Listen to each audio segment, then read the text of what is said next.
Chotila highway પર મધરાત્રે પ્રાંત અધિકારીનો સપાટો, ગેરકાયદે લાકડા ભરેલ 15 ટ્રકો સાથે 2.40 કરોડનો મુદ્દામાલ જપ્ત।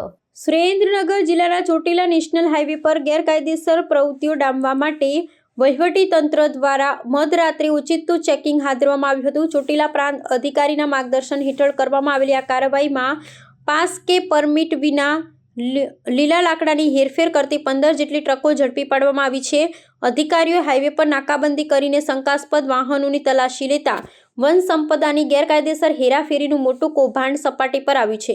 તંત્ર દ્વારા કરવામાં આવેલી આ કડક કાર્યવાહીમાં અંદાજે 2.40 કરોડ રૂપિયાનો મુદ્દામાલ જપ્ત કરવામાં આવ્યો છે।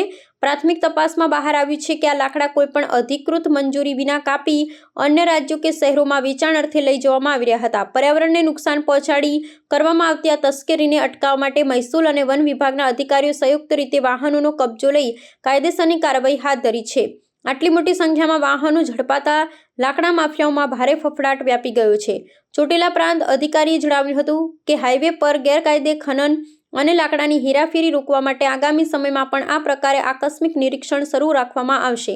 હાલમાં જપ્ત કરાયેલા તમામ વાહનોને સુરક્ષિત સ્થળે ખસેડી ટ્રક ચાલકો અને માલિકો વિરુદ્ધ વન સંરક્ષણ ધારા હેઠળ ગુનો નોંધવાની તજવીજ ચાલી રહી છે।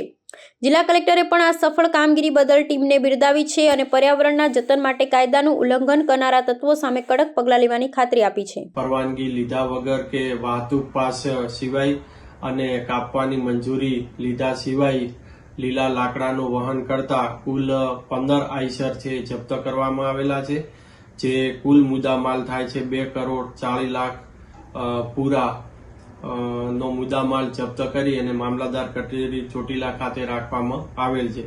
આ તમામ ઇસમોએ સૌરાષ્ટ્ર વૃક્ષછેદન ધારાની જુદી જુદી કલમોનો ભંગ કરેલ હોય તેઓની સામે કાયદેસરની કાર્યવાહી હાથ ધરે છે।